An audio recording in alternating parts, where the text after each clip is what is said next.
Good afternoon and welcome. You're watching News Central now on News Central Television.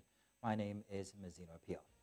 The top stories this hour: President Tinubu appoints governing boards for 111 tertiary institutions. Nigerian government may fund installation of compressed natural gas pumps nationwide. And Senegal asked to ensure return of Mali, Niger and Burkina Faso. Details shortly.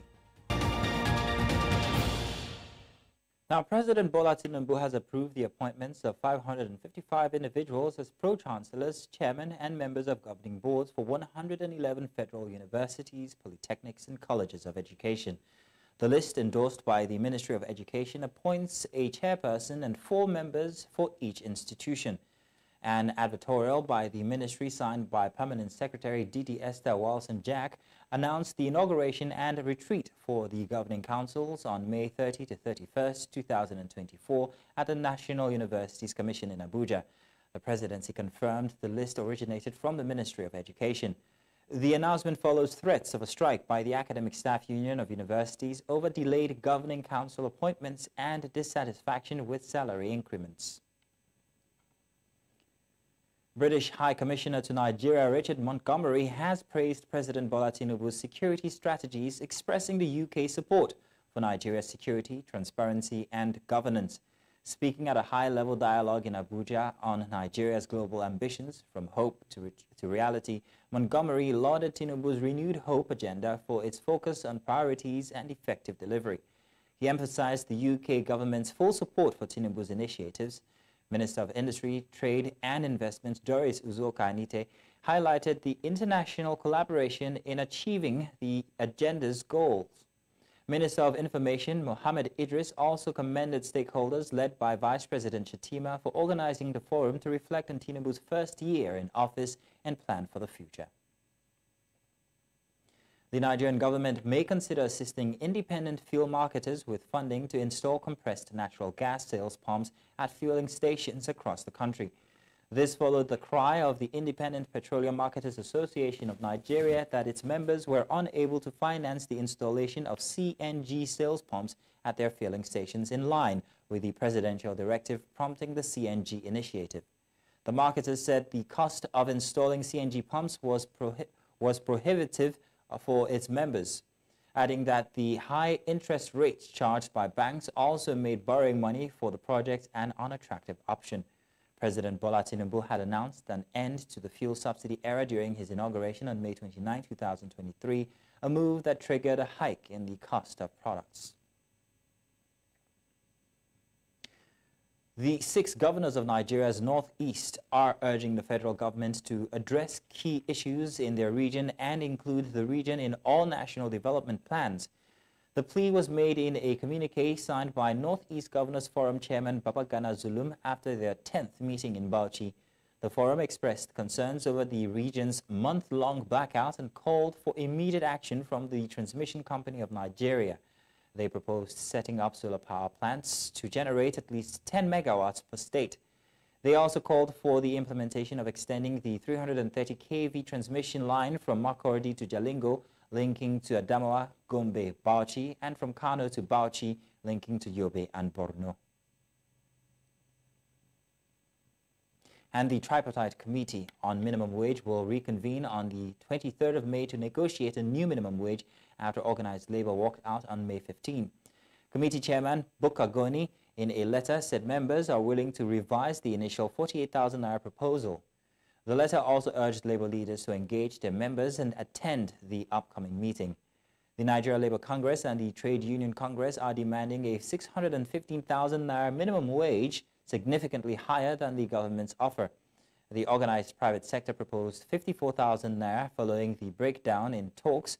NLC President Joe Ajaero insisted on 615,000 naira, citing the economic needs of an average Nigerian family. He blamed the government and private sector for the stalled negotiations. Now, to discuss this, we are joined by a public affairs analyst, Francis Chilaka. Good afternoon, Francis. Good to have you here. Good afternoon, and how are you today? I'm very fine, thank you for asking. Now, Francis, the Tripartite Committee seems willing to revise their initial offer. Now, by how much do you think the government is likely to budge in these renewed negotiations, considering the significant gap between their proposal and Labour's demand? Well, to start with, I think whoever is leading the team, Labour, they have not taken into consideration the current hardship in the land, the cost of living that is going up on a daily basis. Because when you look at what has been offered to asking for, you begin to ask yourself, I mean, the people who are championing this negotiation, are they not Nigerians? Do they not understand that the cost of living has skyrocketed? And do they not understand that if you follow the figures today, it means that 48,000 going by the dollar exchange translates to $32 per month, which translates to $1.6 daily. For 20 working days, it's about, 2,400 per day. And you ask yourself, how do you feed? How do you clothe? How do you pay your transportation? How do you fuel your vehicle? How do you pay your children's school fees? And how do you put a roof over your head? So they're not being sincere, they're not being proactive, they're not being honest with their negotiations. I believe that the most reasonable amount Nigerians should earn today to be able to survive the current economic reality, I should be looking at about 250,000 as a minimum wage. So the labor unions are demanding 615,000 naira, while government offered 48,000 naira. What are the possible economic implications for Nigerians, even if you just touched on that? Now, if either these extremes were implemented, what would it be? If we go to 615,000 naira as minimum wage, would that help Nigerians be more, well, would it increase or improve the standard of living as against 48,000 naira? What would that also imply? Well, I don't support the demand of labor asking for 615,000 naira. It is outrageous, I would say that. I think labor has not been reasonable, they've not been sincere, But then, if for any reason people are paid 615,000, it means we're going to have what we call hyperinflation. Because as you increase the salaries, don't forget that every other thing goes up with it. But I think it is reasonable for government to begin to look at certain parameters. You need to look at how much is rent going for, how much is school fees going for, how much is petrol going for. So when you take all this into consideration, it gives you an idea of what I think will be more reasonable. Like I said, I believe that 250,000 as a minimum wage for a Nigerian will make more sense. It will cushion inflation to a large extent. It will also ensure that people have enough purchasing power with them. So what do you think about the private sector's proposal of 54,000 naira? Is that reasonable in your view? Well, you know that the private sector will take cue from the federal government. They are looking at it. If the federal government goes up to 250,000 per month, I know that the private sector will be looking at about 300 and something thousand. So what the private sector is doing is that they're taking a cue from government, and you wouldn't blame them. Everybody's feeling the pinch, so they would not go above what government has recommended because the cost of running business in Nigeria today in terms of multiple taxation is not also good for businesses. So the business private sector, they're looking at what government is offering, and they're taking a cue from that. 54,000 from the private sector, it also doesn't make sense because everybody now goes to the market. We know that we go to the same market. We know the cost of living is going up. So I think that the private sector should do better than they're doing, and they should be able to, forget what government is offering and fix their own rates based on what is practicable and doable. So if the government continues, or rather accedes to labor, and they say, okay, fine, even if it sounds ridiculous, 615,000 naira, what would be the implication for the economy? Are we looking at perhaps maybe higher inflation? Well, if we got at 615,000, I can assure you that we're going into hyperinflation. Things are going to get very, very expensive. Things are going to get really, really tougher for Nigerians. But you see, this whole thing boils down to the fact that I think Labour is looking at it and they're asking themselves, how much are your senators earning? How much are your honorable members earning? How much is the governor's earning? How much are your political appointees earning? So these are the parameters that labor is using to try to say, okay, if we all go to the same market and you're earning 1 million naira per month, how do you want somebody who is earning 30,000 naira per month to survive? It's still the same market. So for me, it's not more of the salary increase. It's more of creating an enabling environment for businesses to survive and for businesses to thrive and create employment. So government needs to do more than just talking about salaries. Government needs to also cut its own cost in terms of governance. There's so much waste in governance. Government needs to cut it to be able to ameliorate the current realities that we're faced with today. So we all know the modus operandi for the NLC or TUC is always to resort to strike and then at the end to compromise somehow. Now, in this case, if a compromise was to be the answer now, what kind of compromise could that be? For example, could we see a situation where certain things are subsidized and workers are asked to perhaps maybe receive the minimum wage that is suggested by the government while we have other things subsidized? It could be anything. Well, when people talk about subsidy in this country, I keep asking myself, what are we really subsidizing? First and foremost, we're not subsidizing petrol. We're not subsidizing electricity. We just woke up and we hear that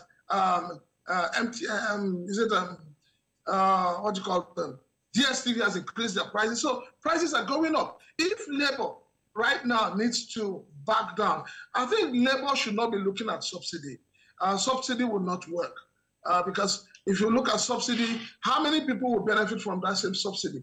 I think that the thing is, there are two things there. Labor should be looking at an increase to about between 150 and 250. And then maybe after this, we'll probably talk about price control. It is very, very essential and necessary that government should begin to look at price control. But in looking at price control, government must create their own market that serves as an alternative. Because if you're looking at controlling price when you have no alternative, it will also not work. So these are issues that needs to be discussed, deliberated, and a decision taken upon it. Well, thank you very much, Mr. Chilaka, for joining us. We appreciate that you've taken time out to give us your insight on this issue. Thank you. You're welcome. Now let's go on a break, and when we get back, more news on the other side this hour. Now we head on to Rivers State in Nigeria with updates on the political crisis bedeviling the state. Rivers State Governor Siminalayi Fubara has declared that his battles were over as he had defeated his opponents who are not sleeping with their two eyes closed or open, he said. He said he had turned the tide against his opponents, noting that he was still in office about to mark his first anniversary, contrary to the plans by his detractors. Fubara spoke amid the raging feud between him and his predecessor and estranged political godfather Nyesom Wike. Addressing the national and state leadership of the Ijaw Youth Council and the Government House in Port Harcourt, Fubara said he appreciated their support and the assurance that they were with him. In the meantime, the Minister of the Federal Capital Territory, Nyesom Wike, says he is not distracted by the ongoing crises in Rivers State, but is instead focused on his duties as a minister. Wike made the statement during a final inspection tour of projects to be inaugurated in the nation's capital on Friday. The former governor and his successor, Siminalayi Fubara, have been at loggerheads since October 2023, when some lawmakers in the state began impeachment proceedings against the governor.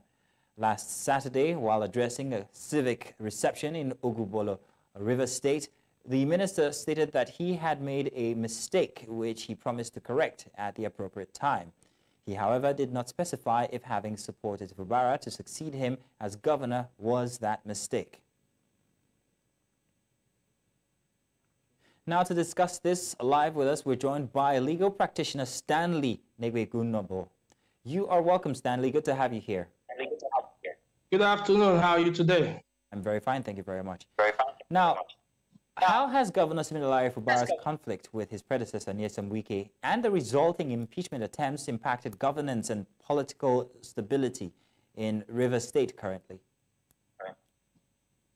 Yeah, well, there's no way you can separate the actions of politicking to the general peace and tranquility in the society. As it stands, that has actually practically grounded the affairs of governance in Rivers State to a halt, unfortunately so. Stanley, I'm hoping we still have you. Yes, I can hear you. I'm with you. Can you hear me? Yes, I can. Thank you very much. Yes. Now, so in what ways might the ongoing feud between both parties, Wike and Fubara, along with the defectors, the lawmakers, create constitutional crisis in Rivers State, if we are not already seeing that? What are the implications here? Well, the law is clear, and I always tell people to separate politics from the law. From provisions of the Constitution in Section 109, subsection 1, and Section 109, subsection 2, the current state of affairs in Rivers right now has been interpreted by a court, by a decision that was given just on the 10th of May this month, and the court was clear. In giving effect to the interpretation of the Constitution, the implication of you defecting from your political party while you are a sitting member of the House of Assembly is clear, which is that as long as there is no division that you can prove within your party, you are deemed to have abandoned your seat. So those seats are by law vacant at the moment. Those 25 lawmakers are on the frolic of their own legally, and they have an injunction currently from a competent court of jurisdiction restraining them from parading themselves as lawmakers or performing any functions in that regard. All right, so let's take a look at the legislative or executive functions of the state. And with everything that is going on, exactly how does that implicate these two different arms? Well, as the saying goes, when the two elephants fight, the grasses and trees suffer. However, that gap can be breached by some executive orders, but there are some very constitutional issues that must have a functional House of Assembly in place. While this crisis lingers, well, unfortunately, until and unless it is resolved, I believe that governance may be slowed down, if not completely truncated in Rivers. The Rivers people, unfortunately, will suffer for a problem I would say they didn't create in the first place. Okay, then there is still that topic of the impeachment. So considering the constitutional implications that we've spoken about, how might the defections of lawmakers and the impeachment proceedings against Governor Fubara affect the future of political alliances and also governance structures in Rivers State? As it stands, the only lawmakers that are legally recognized, unless and until this current injunction by the court is vacated, are those 6 people who still seem to be with the governor. I don't see how successful that impeachment proceedings will go, except they want to take us back to the dark days when we had only 4 being mighty than that very unfortunate incident that very minority members of the State of Assembly impeached the governor. I believe the president has weighed in successfully to actually make parties sheath their swords. Hopefully, we believe that they will listen to voice of reason and maintain the peace and tranquility in Rivers State for the benefit of the people. Well, all right then. Thank you very much, Stanley Nekbenebo, for your input here on the matter. Thank you. Absolutely. We now head to the courts. The National Judicial Council, chaired by Chief Justice Olukayode Ariwola, resolved at its 105th meeting to issue warnings to Justice Iyang Eko of the Federal High Court and Justice G.B. Berkins Okolosi of the Delta State High Court. Justice Eko was warned for abusing discretionary power by wrongly granting an ex parte order and is barred from elevation for 2 years. Justice Berkins Okolosi was warned for failing to deliver a judgment on time and is barred from elevation for 3 years. Justice Amina Shehu of Yobe State High Court was also cautioned for issuing writ of possession conferring title of the defendant in a suit when there was no subsisting judgment of any court to enable his lordship issue the writ. The NJC reviewed 35 petitions and will further investigate 8. Additionally, 86 judicial officers were recommended for various court appointments. And in more news, in the meantime, a federal high court in Abuja on Friday denied the bail application of Binance executive Tigran Gambarian. Justice Emeka Nwete, while delivering the ruling, held that he refused the bail application, having carefully gone through the application submitted before him, and resolved that the defendant will jump bail if granted. Gambarian, his company Binance Holding Limited, and a fellow top executive currently on the run, Nadeem Anjwala, were charged by the Economic and Financial Crimes Commission with money laundering and terrorism financing. Education experts in Nigeria's Federal Capital Territory have expressed worry over the lack of qualified and skilled special education teachers, including sufficient teaching aids for children and adults with special needs in the country. This, they say, can improve access to education of children with special needs. News Central's Emmanuel Bagudu reports. According to the Universal Declaration of Human Rights and Nigeria's national policy on education, the peculiarities of special needs students must be considered and taken as a priority to make them have unhindered access to education. However, this is not the case in Nigeria, as education experts say these needs are usually not considered. So we have a lot of private schools who were able to create special needs centers. They are now practicing inclusive education in their schools. But when you go to the government institutions, you cannot see such. Once the child starts heading to secondary school age and into adulthood, the child is just left unattended to. They are not learning how to live like community life. They are not learning how to, manage themselves, activities for daily living and all that, and even skill. My colleague and I will come across maybe nothing short of like 20 adults with special needs, and most of them are just left. I am telling you that. For example, there's one that we worked with a few months ago. He's 27. He doesn't know money. They say despite the Child Rights Act being currently domesticated by 34 states of the Federation, including the Federal Capital Territory, the situation has not changed. The impediment is in the implementation aspect of that law. Now, while it has been accepted, all over and celebrated, I haven't actually seen where it's implemented in the public schools, whether the primary or the secondary. Whether we've not seen them being more inclusive, more accessible. Are they getting all the free books, materials, and all of that? No. The education experts say that the task to educate special needs children has continued to pose a big challenge to the teachers owing to the non-implementation of available laws and policies. Some of them gave recommendations on the way forward. There's nobody to speak up for the child. You understand? And then the cycle continues and continues and continues that way. So honestly, it is a beautiful thing that we have enacted these laws, but there's no follow-up. Have you ever heard that a school or someone was prosecuted because he discriminated against someone with disability? No.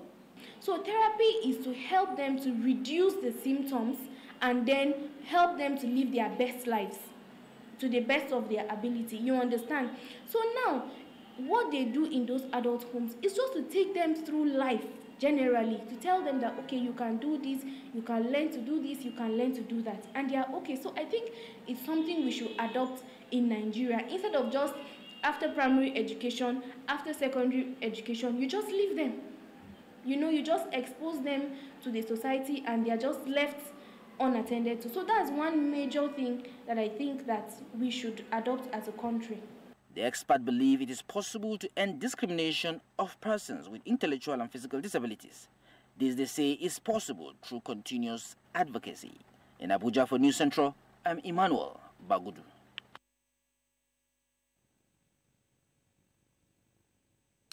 As part of efforts to address the effects of climate change, the Plateau State government is looking into the issues of illegal mining, afforestation, drainage blocking, among others. This was disclosed by the State Commissioner for Environment, Peter Guam, during an event to commemorate this year's International Day for Climate Change in partnership with the Center of Gospel Health and Development. News Central's Chizoba Nyonwe was there and now reports.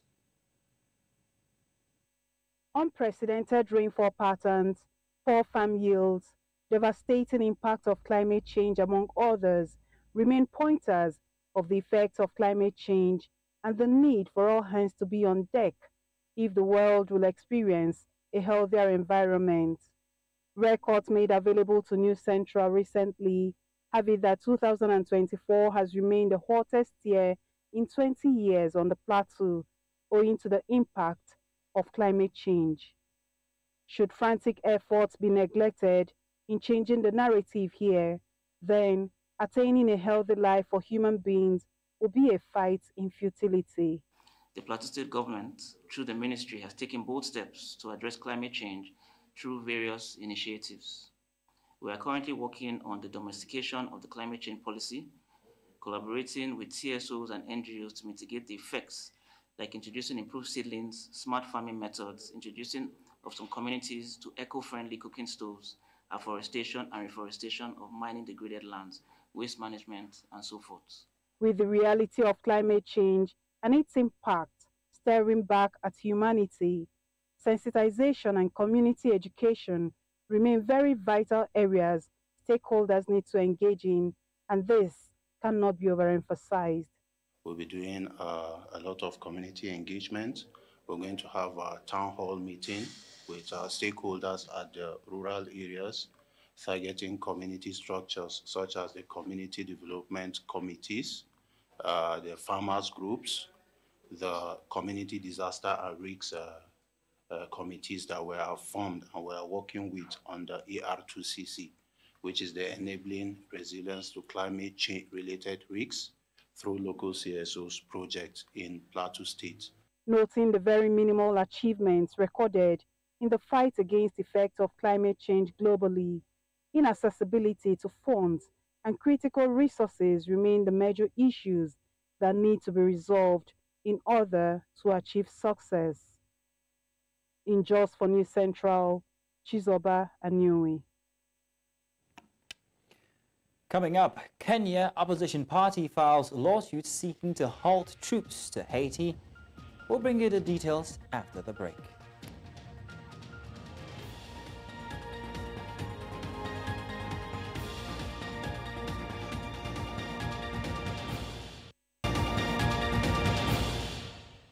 Welcome back. News Central now continues. In West Africa, where Ghana's president has urged his Senegalese counterpart to use his influence in ECOWAS to help resolve disputes with Niger, Burkina Faso and Mali. President Bassirou Diomaye Faye arrived in Accra after visiting Nigeria's President Bola Ahmed Tinubu. Niger, Mali and Burkina Faso announced their departure from ECOWAS in January 2024 following suspensions due to military coup. After meeting Faye, President Nana Akufo-Addo expressed optimism about Faye's role in addressing ECOWAS issues. He highlighted Faye's commitments to reviving dialogue and bringing the three countries back to the bloc.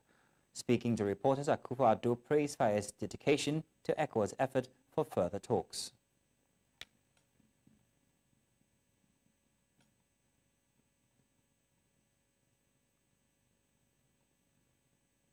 In East Africa, a Kenyan opposition party, Third Way Alliance Kenya, has filed a new lawsuit to block the government from sending police to violence-plagued Haiti for a UN-backed mission.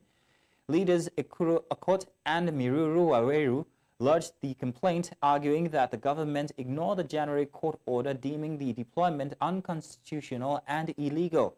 The lawsuit emphasized urgency, citing reliable information that the development, or rather the deployment, may occur by May 23rd. Haiti, long troubled by poverty, political instability and natural disasters, is set to receive help from a multinational force led by Kenya to control criminal gangs. The deployment is expected to coincide with President William Ruto's visit to Washington to meet U.S. President Joe Biden on May 23.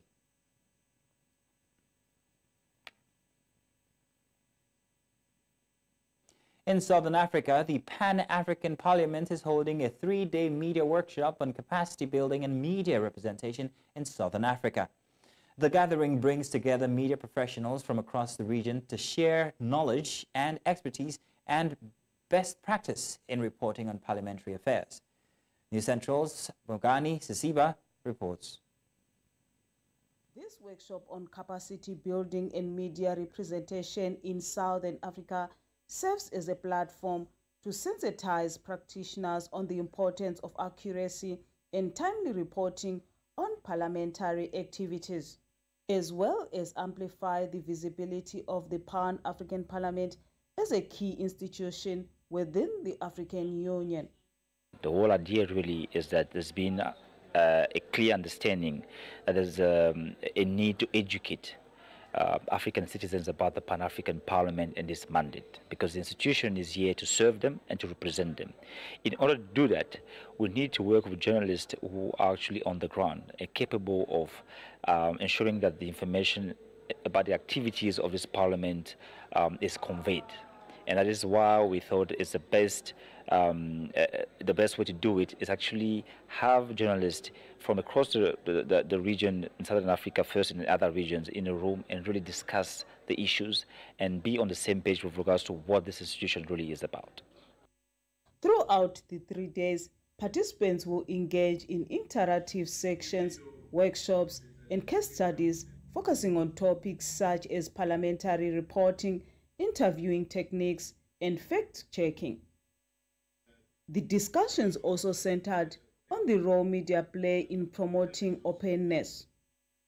When we're talking about parliamentary openness, we have three key elements that we are looking at. One is how accessible is Parliament. We also want to look at how Parliament is transparent, how transparent is Parliament. And we also want to look at how inclusive is Parliament.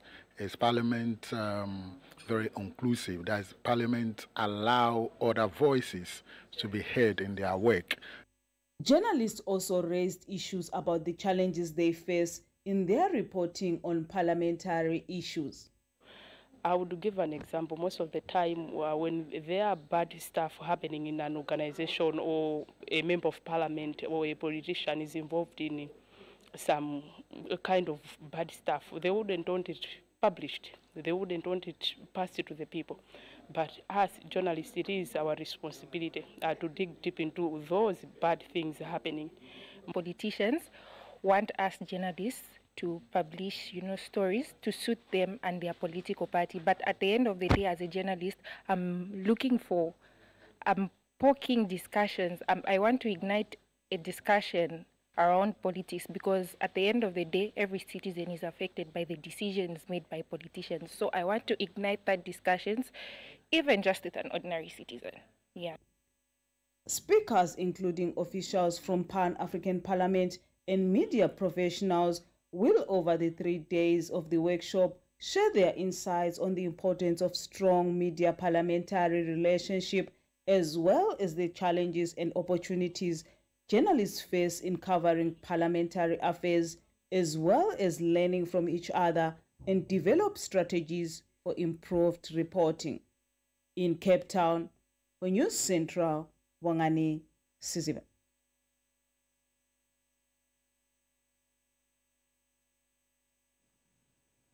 Now, up north, a Moroccan asylum seeker, Ahmed Alid, who is aged 45, has been sentenced to life in prison for stabbing British man Terence Carney to death in Hartlepool. The attack was a response to Israel's action following the October 7 Hamas attack. George Bobby Cheeman Grubb called it a terrorist act and sentenced Alid to a minimum of 44 years.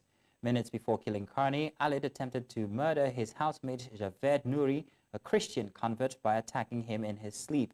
The judge noted Alid's intent to frighten the British people and punish Nouri for converting to Christianity, showing no remorse for his actions.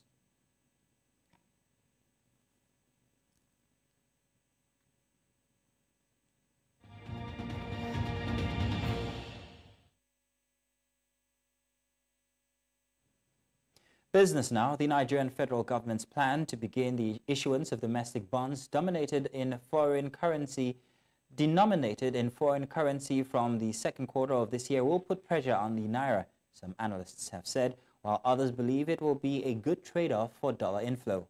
Wale Edun, Nigeria's financial minister, said during a meeting with business executives in Lagos last month that the government plans to market foreign exchange bonds to Nigerians both at home and in the diaspora. The International Monetary Fund, in its recent Article 4 consultations with Nigeria, said that the domestic issuance of foreign exchange-dominated government securities will put pressure on the Nigerian naira. Chief Executive Officer of the National Deposit Insurance Corporation, Bello Hassan, has urged bankers in the country to pay attention to cybersecurity. He stated this on Friday at the swearing-in ceremony of Professor Pius Olarewaju as the 23rd President Chairman of the Council of the Chartered Institute of Bankers of Nigeria in Lagos. President Bola Tinubu recently suspended the implementation of the cybersecurity levy after public outcry against it.